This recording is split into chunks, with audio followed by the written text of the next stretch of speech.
তখন আমি বলি আবার পা কেটে ফেলতে হবে মানে আমি তো কখনো কাটতে দিব না। আমি এটা শুনে একবারে কি বলে বেবাচেকা খেয়ে গেছি যে কি বলে এটা। আমি এখনো যদি রাতে ঘুমাই আমার চোখে এখনো বাসে ওই দিনের ওই যে 19শে জুলাই যে আমার অপারেশনটা করছিল ডাক্তারগুলো, ওই ডাক্তারগুলোর চেহারাগুলো আমার চোখে ভাসে এখনো। আমি এগুলো প্রধান উপদেষ্টাকেও বলছিলাম যে এই ডাক্তারগুলো এরকম করছিল, আমার সামনে দাঁড় করান, আমি ওকে খুঁজে বের করে দিব। ওই সময় কারা ছিল ওখানে আমি বের করে দেব। অনেক ডাক্তার পরবর্তীতে আমাকে এসে বললো যে যা হয়েছে ওটা বাদ দাও, কিন্তু এটা আসলে বাদ দেওয়ার মতো না। একজন ডাক্তার কখনো এই ধরনের কাজ করতে পারে না।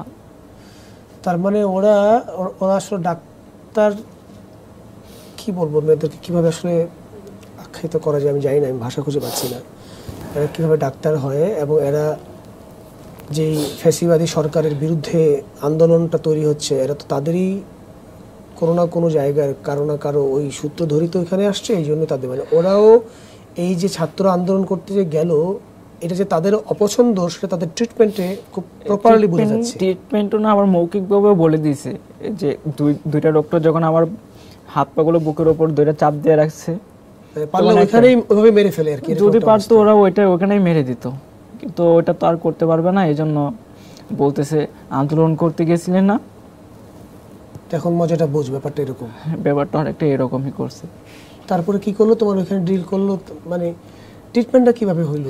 এই যে ড্রিল মেশিন দিয়ে যখন ছিদ্র করে এটা টানা দেয়, টানা দিয়ে আমাকে অপারেশন রুম থেকে বের করে আবার ওয়ার্ডে পাঠায়। ওয়ার্ডে আসার পর ওইখানে আমি আমাদের এলাকার পরিচিত একজনকে পাই। কিন্তু এখান থেকে যে তোমার হাড়টা যে ভেঙে গেল, হাড়টা যে নাই হয়ে গেল, ওইটা ব্যান্ডেজ করে রাখে। ওই হাড়টা তো নাই ওখানে না, হাড়টা ভেঙে 8 টুকরো হয়ে গুঁড়ো গুঁড়ো হয়ে গেছে ওখানে। ওইটাকে জোড়া লাগায় নেই ওই সময় তো আর জোড়া লাগাবে না, পরে লাগাবে। ওই অবস্থা তখন ওটা ব্লিডিংটা বন্ধ করে ব্লিডিংটা বন্ধ করতে চাইছিল কোনো মতো, আর পেছন থেকে তো মাংস চলে গেছে, তো ওই সময় তো অপারেশন করে জয়েন্ট লাগাতে পারবে না। ওয়ালটন বিএলডিসি ফ্যান, খরচ বাঁচে 65% পর্যন্ত। ওয়ালটন বিএলডিসি ফ্যান ছড়ায় স্বস্তির সবুজ হাওয়া। ওই জন্য কোন রকম করে ওরা আসে মানে টেনে বেঁধে রেখে ইনফেকশনটা না হয় এই জন্য ওয়াশ করে আর পাটা টানা দিয়ে রাখে। আচ্ছা, তো পাটা টানা দিয়ে রাখে, তারপর আমাকে ওয়ার্ডে পাঠায়।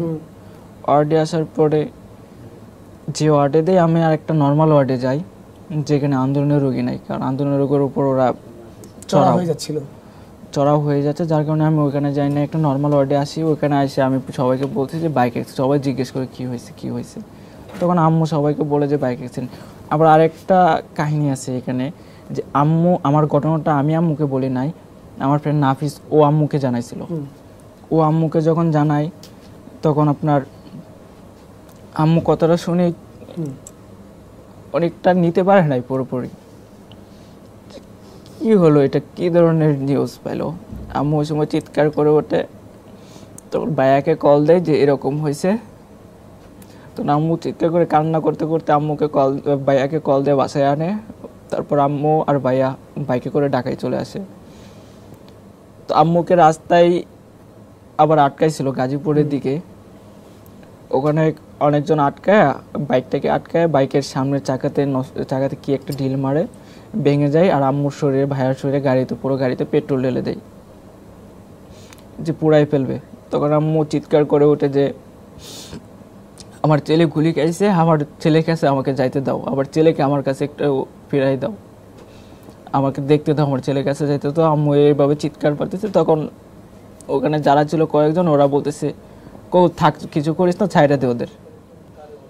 কিন্তু কিছু পোলাপান নাকি ওখানে ছিল যারা কোনোভাবেই ছাড়তে চাইতেছে না, ওরা আগুন ধরাবে, মানে মোটরসাইকেল জীবন্ত মানুষের উপর আগুন ধরাবে। হ্যাঁ, তখন কয়েকজনের রিকোয়েস্টে আম্মুকে আর ভাইয়াকে ছাইড়া দেয় ওখান থেকে ছেড়ে দেওয়ার পরে আম্মু আর ভাইয়া সন্ধ্যার দিকে আসে, আমার হাসপাতালে আসলো, সরাসরি নিটুর হসপিটালে আসে দেখে আমার অপারেশন রুম থেকে বের হয়েছে। আমার চেঞ্জ ওই রকমভাবে ছিল না, কথাবার্তা বলতে পারতাম না, জাস্ট চোখগুলো একটু থাকাইতে পারতাম।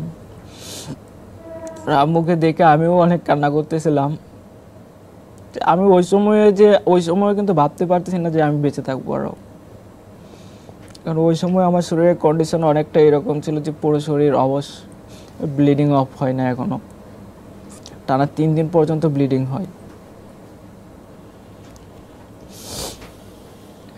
ওটার জন্য কোনো মেডিসিন দেয় না, ব্লাড বন্ধ করার জন্য কোনো কিছু নাই। যখন 19শে জুলাই ওই নিটুর হসপিটালে অপারেশন রুম থেকে বের করে ওয়ার্ডে আপনার 1-2 ঘন্টা স্টে করার পর আমাদের কাছে একটা নিউজ আছে 9টা 9:30টার দিকে যে রাত থেকে 144 ধারা জারি হবে, যারা স্টুডেন্ট আহত স্টুডেন্ট আছে তাদেরকে পুলিশ এভাবে গ্রেপ্তার করবে, আহত অবস্থায় গ্রেপ্তার করে নিয়ে এদেরকে ক্রস ফায়ার করবে। এই প্রশাসনের কিছু কর্মকর্তা থেকে এই নিউজটা আছে, আবার জার্নালিস্ট যারা আছে ওদের কাছ থেকে এই নিউজটা আমরা শুনতে পাই। তখন আম্মু অনেক ভয় পেয়ে যায়, আম্মু আমাকে নিয়ে বলতেছে বাসায় চলে যাবে, ময়মনসিং চলে যাবে। তখন আমি আম্মুকে একটা কথা বলছিলাম, আম্মু আমি তো মরেই গেছি, তো আমাকে টানা হেঁচড়া করে কি করবা? তখন আম্মু আমাকে বলতেছে চুপ করে আর কোনো কথা বলিস না। তখন আম্মু একটা অ্যাম্বুলেন্স নিয়ে আসে। ওই সময় অ্যাম্বুলেন্স ভাড়া ঢাকা থেকে ময়মনসিংহের ভাড়া রেগুলার 5,000 টাকা। তো ওরা আম্মুর কাছে 20,000 টাকা চায়, 20,000 টাকার নিচে একটা অ্যাম্বুলেন্সে যাইতে চায় না। আবার এদিক থেকে হসপিটাল কর্তৃপক্ষ যারা আছে ওরাও এদিকে আমরা আন্দোলনে যারা আহত ওদেরকে ছাড়ে না, ওরা ছাড়ে না, ওরা ভিতরে আটকায় রাখতেছে আমাদেরকে। তো আম্মু রিলিজ চাইলে রিলিজও দেয় না। তখন আম্মু আমাকে ওখান থেকে চুরি করে নিয়ে বের হয়, একটা অ্যাম্বুলেন্সকে বলে যে টাকা সমস্যা টাকা দিব, এখান থেকে পলাইতে হবে। কারণ আম্মুর মনে ঢুকে পড়ছে, কারণ যদি এখান থেকে আবার যদি কোনো একটা অ্যাক্সিডেন্ট হয় আম্মু এটা মেনে নিতে পারবে না। এখন তো ওই তো একটু বাইচে আছি, নিঃশ্বাসটা নিতে পারতেছি, ছেলেকে তো দেখতে পারতেছি আহত অবস্থায়। তো ওরা যদি নিয়ে যায় তাহলে যে ফিরে পাবে আবার তার কোনো গ্যারান্টি নাই, 99%ই নাই। কারণ নিউজটা কিন্তু এটাই আসছে যে এদেরকে আটক করে নিয়ে ক্রস ফায়ার করবে, আহত কোনো স্টুডেন্ট রাখবে না। তারপর তোমাকে নিয়ে চলে গেল? হ্যাঁ, ওইখান থেকে 9টার সময় বের হয়। অ্যাম্বুলেন্সে নেই, অ্যাম্বুলেন্স স্পিড বাড়াইতে পারে না, কারণ আমার এত পরিমাণ পেন হচ্ছিল যে 10-এর উপর স্পিড বাড়াইলে গাড়িটা একটু হালকা ঝাঁকে গেলে আমি চিৎকার পারতাম অ্যাম্বুলেন্সের ভিতরে। তো অ্যাম্বুলেন্সের মামা বলতেছে আমি এই রোগী নিয়ে যাইতে পারবো না, আপনারা চলে যান। তখন আম্মু বলতেছে ভাইয়া কি করবো, জীবনটা তো বাঁচাইতে দিবেন, তো টাকা লাগলে সমস্যা নেই টাকা দিব, আপনারা একটু আস্তে আস্তে করে যান।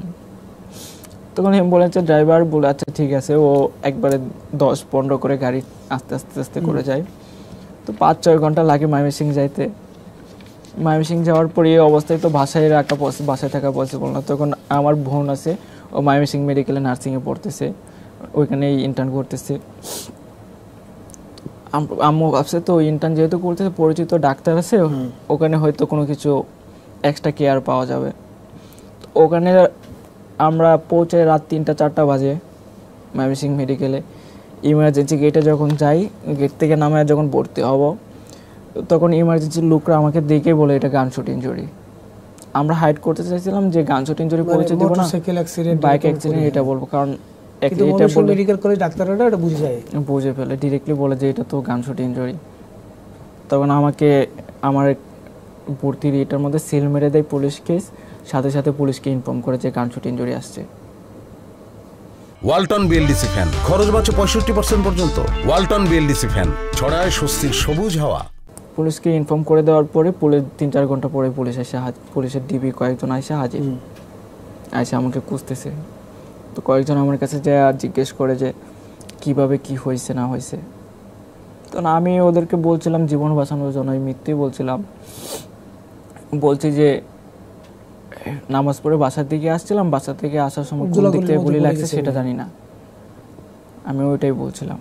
কারণ ওই সময় তো পরিস্থিতি ছিল না, আমার ফোনটা নিয়ে ওরা চেক করে।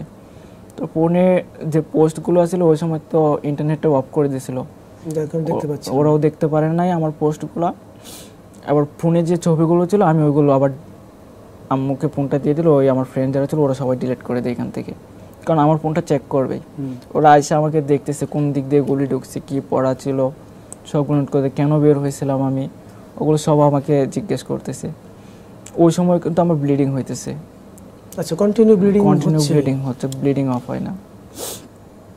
তো ওরা এসে এগুলো দেখার পরে ওরা ডাক্তারকে বলে যে ওকে দেখে রাখবেন, কয়েকটা ডাক্তারকে ডেকে না, পুলিশরা বলতেছে ওকে দেখে রাখবেন। তো আমাদের মনে ওই সময় একটা ভয় তৈরি হয় যে ডাক্তারকে যে বলে গেল, ডাক্তাররা কি কোনো ধরনের ইনজেকশন দিয়ে আবার অন্য কিছু করে ফেলবে কিনা, মেরেই ফেলে কিনা, মেরেও ফেলতে পারে। হ্যাঁ, মেরেও ফেলতে পারে, এরকম নজির আমাদের বাংলাদেশে অনেক আছে যে ডাক্তারদের তারা এরকম হয়েছে।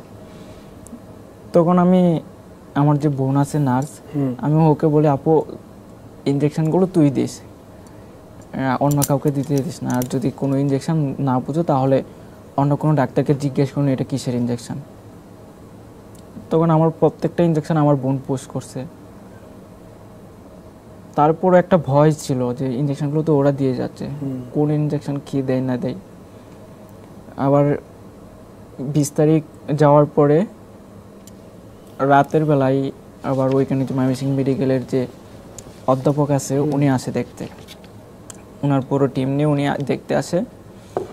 দেখতে আসে বলে আমাকে কয়েকটা চেক আপ দেয়। চেক আপ দেওয়ার পর আমরা সকালবেলা চেক আপগুলো করি। উনি 11টা সাড়ে 11টার দিকে আবার টিম নিয়ে রাউন্ডে আসে, আইসা আমার এটা দেখে আবার যে ওই পরীক্ষাগুলো দিয়েছিল ও পরীক্ষাগুলো দেখে আমাকে বলতেছে তোমার তো এটা ইনফেকশন হয়ে যাচ্ছে, তোমার পাটা কেটে ফেলতে হবে। আচ্ছা, তখন আমি বলি আবার পা কেটে ফেলতে হবে মানে, আমি তো কখনো কাটতে দেবো না। আমি এটা শুনে একবারে কি বলে বেবাচেকা খেয়ে গেছি যে কি বলে এটা, পা কেটে ফেলবে, এটা কোনো কথা? আব্বু এটা মানে কোনোভাবে মেনে নিতে পারতেছে না। এভাবে বেঁচে থাকার থেকে, পা ছাড়া বেঁচে থাকার থেকে মরে যাওয়া অনেকটা ভালো। আমি তখন মনে মনেও এখন আম্মুকেও বলছি যে আম্মু আমার বেঁচে থাকতে ইচ্ছে করতেছে না, আমি যদি মরে যাই তাহলে বড় এটা সবচেয়ে বেশি সমাধান হবে, এটা এর থেকে আর বড় সমাধান কোনো কিছুই না। তখন আম্মু অনেক বকাঝকা করে যে কি বলতেছি এগুলো। তখন আমার ফাইলগুলো নিয়ে প্রাইভেট মেডিকেল যেগুলো আছে ময়মনসিংহের প্রত্যেকটা মেডিকেলে যাই, নেক্সাসে, ল্যাবেডে, পপুলার, আমার ফাইলগুলো দেখে কেউ আমাকে অ্যাকসেপ্ট করে না। তোমার সেন্টারে কেউ অ্যাকসেপ্ট করে না। তখন তোমার সেন্টারকে আব্বু, আমার বোন, সবাইকে কয়েকজনকে রিকোয়েস্ট করে ওখানে যে অধ্যাপক আছে, এটার যে মেন মালিক ডাক্তার মতিউর রহমান, ওনাকে যে রিকোয়েস্ট করার পর উনি আমাকে মানে রাখবে বলে, রাজি হয়, সে কোনো ধরনের অপারেশন করবে না। আচ্ছা, 4 দিন রাখবে, বলতেছে ওর এই অবস্থা, ওখানে তো আর দেশে ট্রিটমেন্ট করতে পারবে না, বাইরে নিয়ে যেতে হবে। আমরা বাইরে যতদিন না যাবেন 4 দিন আমরা রাখবো, ওর এখানে ইনফেকশনটা আমরা যাতে না হয় সেজন্য সেফটিতে রাখবো, আমাদেরকে 7 লক্ষ টাকা দিতে হবে। কোনো অপারেশন করবে না, কোনো কিছু করবে না। তুমি যে সুস্থ হবে তার গ্যারান্টি কি? 7 লক্ষ টাকা চাইলো? সেটাই আমার প্রশ্ন, যে আমার অপারেশন করবে না, কিছুই হবে না, সে আমার কাছে 7 লক্ষ টাকা চাচ্ছে। আমি এই জিনিসটাতে রাজি হয় না। আব্বু আমাকে বলে যে ওরা তো এরকম চাইতেছে। তখন আমি বললাম আব্বুকে যে এগুলো আর দৌড়াদৌড়ি করে লাভ হবে না, তার থেকে নিটুরে চলে যাই, পঙ্গু হসপিটালে চলে যাই। তখন ওই 21 তারিখ রাতের বেলায়, সন্ধ্যাবেলায় নিটুর থেকে, ময়মনসিংহ মেডিকেল থেকে বের হয়ে নিটুরের উদ্দেশ্যে, ওইখান থেকে রেফারেন্স নিয়ে নিটুরে আবার পঙ্গুতে চলে আসি। তখন আর তখন তো আমি 21 তারিখ, তখনও কিন্তু দেশে অনেক গন্ডগোল হচ্ছিল, মানে তখন বাড়ছে। যখন আমি এই 20 তারিখ ময়মনসিংহ মেডিকেলে ছিলাম, তখন কিন্তু সকালবেলায় আমি শুনতে পাইছি যে আমার মামা আমাকে বলতেছে যে 6টা লাশ আসছে ময়মনসিংহ মেডিকেল কলেজে, 6টা লাশ আসছে স্টুডেন্ট, ওদেরকে গুলি করে একবার স্পট ডেড, একজনও বাইচে নাই, সবগুলো মরে গেছে। তো ওইগুলো শুনে আমি আরো আতঙ্কিত হয়ে যাই, এগুলো কি হইতেছে বাইরে। তখন তো আমি হসপিটালে, কিন্তু নিউজগুলো তো পাচ্ছিলাম, আমি এগুলো একবার নিতে পারতেছিলাম। তারপর আমার বলতেছে পা কাটবে,